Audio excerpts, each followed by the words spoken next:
Hello बच्चों, देवनारा classes में आपका फिर से स्वागत है। तो बच्चों, आज नवोदय का जो फोर्थ हमारा चैप्टर है वो हम शुरुआत करने वाले हैं, जिसका नाम है गुणनखंड एवं गुणज एवं उनके गुण। गुणनखंड, गुणज और उनके गुण हैं, उनके बारे में आज हम पढ़ने वाले हैं।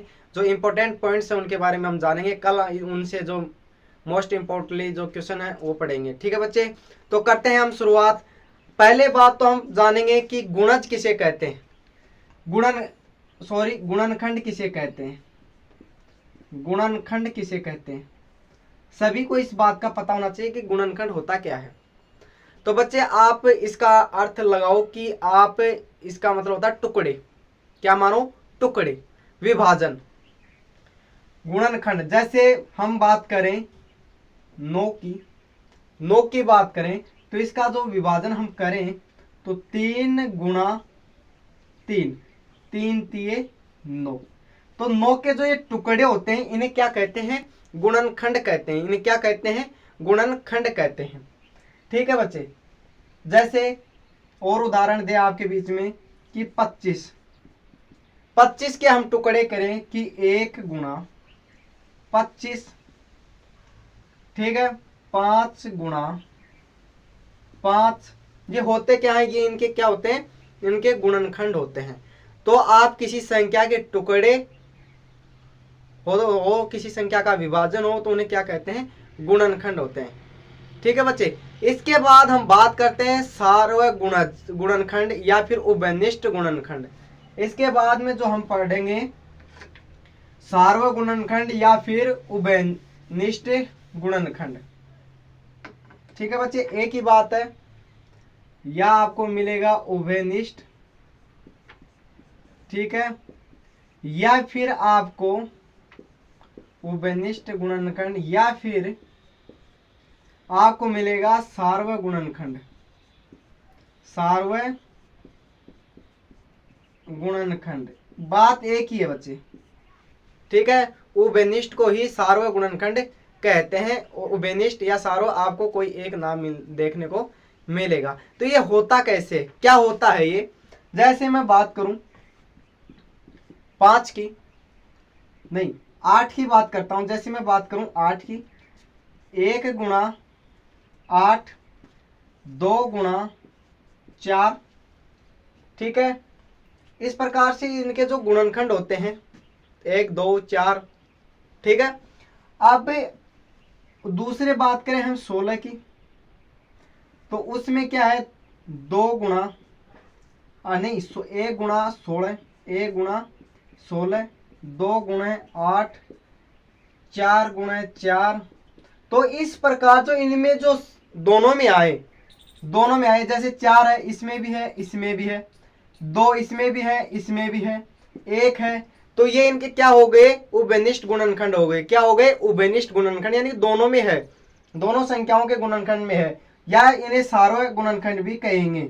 जो दोनों में हो ना उन्हें क्या कहते हैं? सार्वग गुणनखंड या फिर उभयनिष्ठ गुणनखंड कहेंगे। ठीक है बच्चे, इसके बाद हम जो पढ़ते हैं उसका नाम है,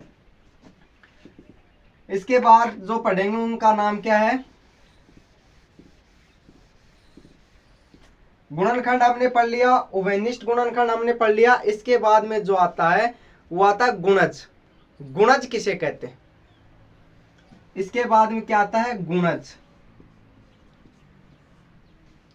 गुणज क्या होता है? जैसे गुणज आप मान लो पहाड़ा ही मान लो भाई, टेबल मान लो, जैसे 5 की है, 5, 10, 15, 20, 25, 30, ये क्या हो गए? गुणज हो गए, यानी कि संख्या का डबल, उसी संख्या से उसी संख्या का मल्टीप्लाई। ठीक है बच्चे, 1 बार, 2 बार, 3 बार, 4 बार उनको गुणा करना। ठीक है,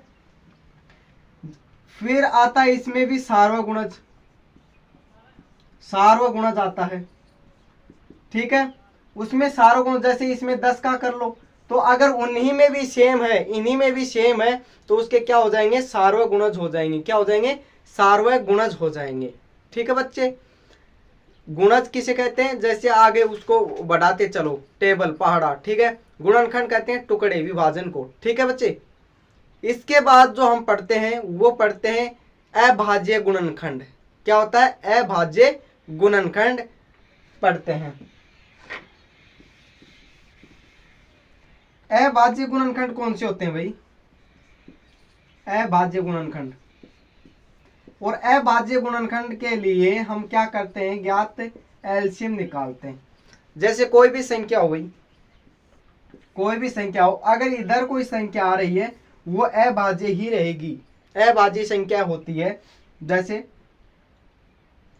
हम 27 का करके देखते हैं, पहले देखेंगे कि 2 का जाएगा या नहीं, फिर 3 का, तो इस प्रकार 3 का देंगे तो कितना आएगा 9, फिर 3 का देंगे फिर कितना आएगा 3।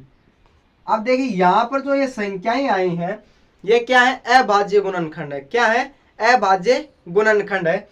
यहां पर कोई भाज्य नहीं देखने को मिलेगा आपको, ठीक है बच्चे।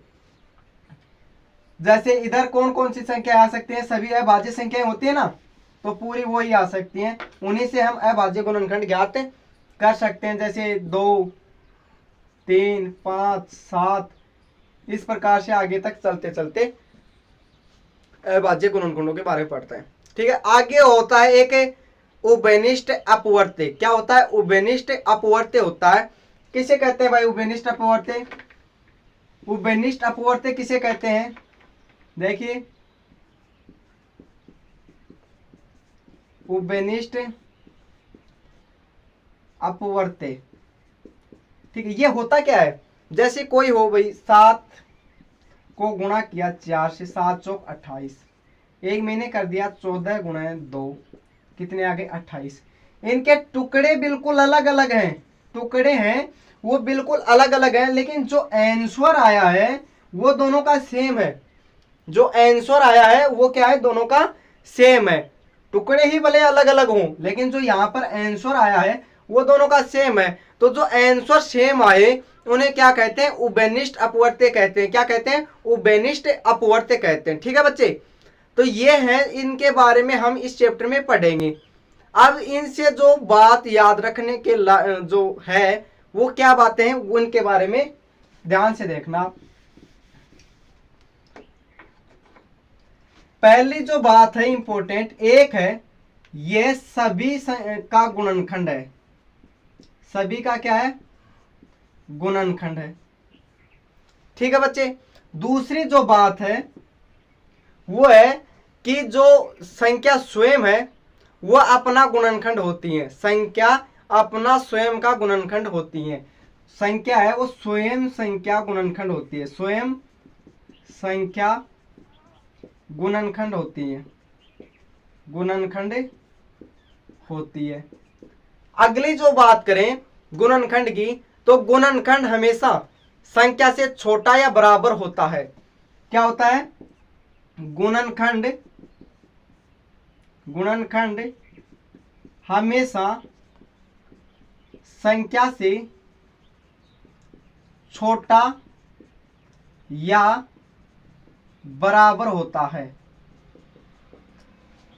गुणनखंड हमेशा संख्या से छोटा या उसके बराबर होता है, ठीक है बच्चे। ये याद करने के लिए बातें इंपॉर्टेंट है। अगली अब बात करें गुणज की।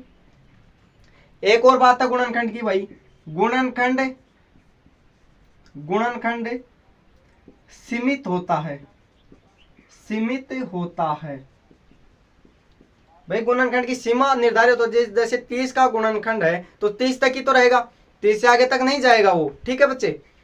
इसके बाद हम करें, इसके बाद हम करें कि गुणज होता है, गुणज असीमित होता है। गुणज क्या होता है, असीमित होता है। गुणज संख्या से बड़ा या बराबर होता है, यानी संख्या से बराबर होता है। बराबर भी हो सकता है या उससे बड़ा भी, लेकिन ज्यादातर बड़ा ही होता है, बराबर होता ही नहीं है, ठीक है भाई। तो ये जो इंपॉर्टेंट बातें हैं ये आपको याद रखनी है बच्चे, ठीक है। अभाज्य गुणनखंड कैसे ज्ञात करते हैं, एलसीएम लेकर ज्ञात करते हैं। तो ये सभी बातें हैं, इंपॉर्टेंट पॉइंट्स हैं, ये आपको याद रखना होगा बच्चे, ठीक है बच्चे। तो आज हमने जो फोर्थ हमारा चैप्टर है, 4 नंबर का जो चैप्टर है जिसका नाम है गुणनखंड एवं गुणज और उनके गुण। तो ये बहुत ही महत्वपूर्ण है बच्चे। कल इनसे हम एक जो क्लास में इंपॉर्टेंट क्वेश्चन होते हैं जो पूछे गए हैं पहले वो पढ़ेंगे, और एक क्लास वो करेंगे जो इंपॉर्टेंट हैं, जो परीक्षा में आ सकते हैं, 2024 के एग्जाम में पूछे जा सकते हैं, उनके बारे में पढ़ेंगे।